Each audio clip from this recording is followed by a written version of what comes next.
Bonjour et bienvenue sur notre chaîne. Dans cette vidéo, nous allons voir comment télécharger et installer GeoServer. Là, dans la barre de recherche, nous saisissons tout simplement GeoServer et nous allons dans geoserver.org.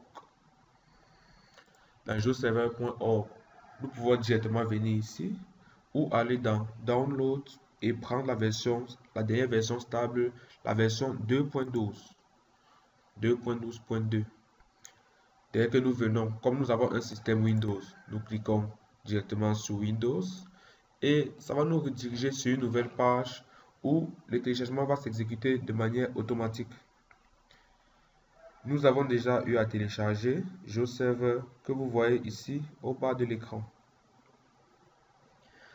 Donc là, nous allons tout simplement annuler ce second téléchargement. Dès que le téléchargement est effectué, nous allons tout simplement lancer notre application.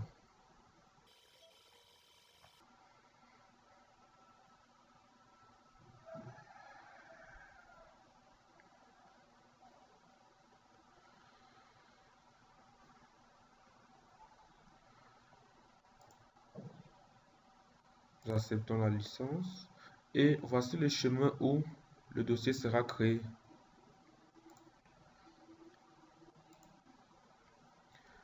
Au préalable, il faut nous assurer que nous avons déjà installé Java, à savoir le JRE et le JDK pour plus de simplicité.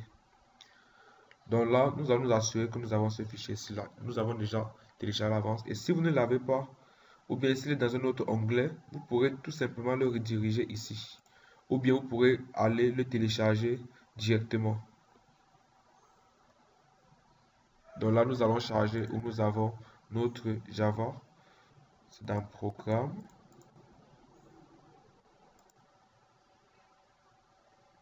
Java.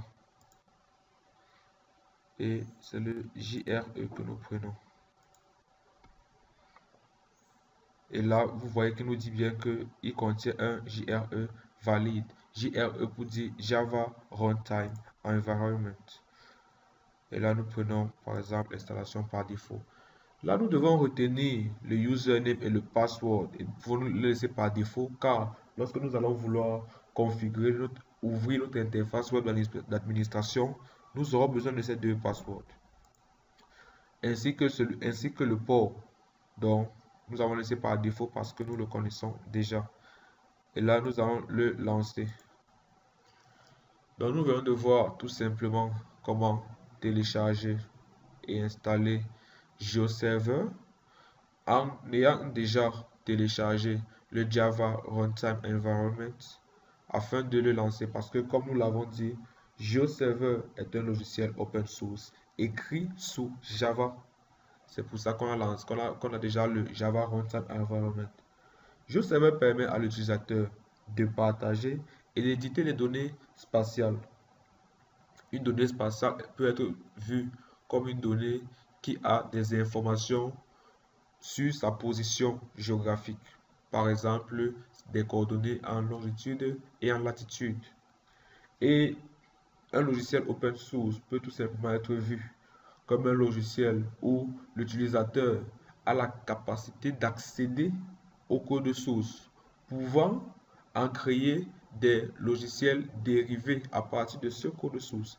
Ces logiciels dérivés peuvent être gratuits ou payants. Donc, c'est ça la particularité des logiciels open source. Et GeoServer nous permettra aussi de publier nos données sous différents formats. Par exemple, nous allons le voir dans les prochaines vidéos. Nous pourrons publier par exemple nos données en WFS, Web Feature Services, et les appeler par exemple dans un logiciel comme QGIS afin de les manipuler. Donc GeoServer peut être vu de manière globale comme un serveur géospatial, GeoServer. Là, nous avons fini d'installer notre serveur spatial. Nous pouvons tout simplement aller dans le menu démarrer et chercher le dossier GeoServer. Et là, nous pouvons lancer notre outil.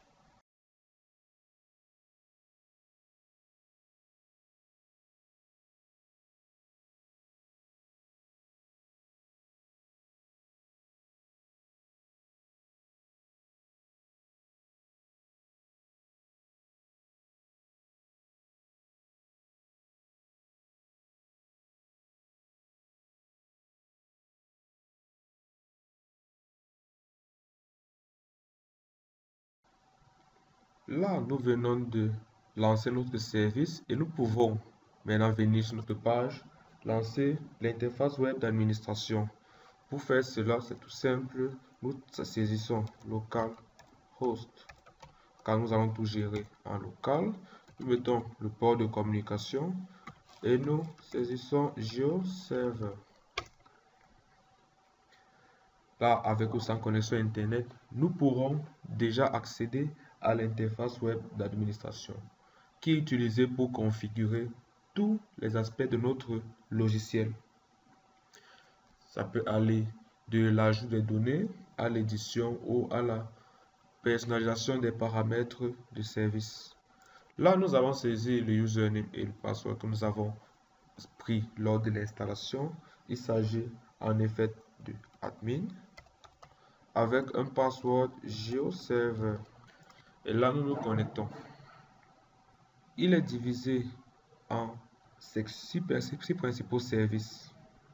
Le premier service est celui des serveurs, le second service des données, le troisième c'est celui des services, le quatrième c'est la configuration, cinquième c'est le cache des tuiles et le sixième ce sont les sécurités. Nous avons aussi les démos qui donnent les liens vers des exemples de Web Map Service, Web Feature Service ou Web Coverage Services pour pouvoir visualiser déjà ce que nous pouvons faire avec notre couche, avec notre logiciel. Nous allons nous attarder dans la suite de nos vidéos sur cette interface, sur le groupe des données et sur le groupe des services.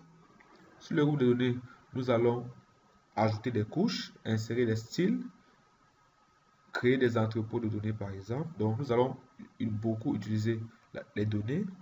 Ensuite, comment publier nos données sous forme de Web Map Service qui gère les données raster, de Web Feature Service qui gère les données vecteurs et des Web Coverage Service qui gèrent les métadonnées.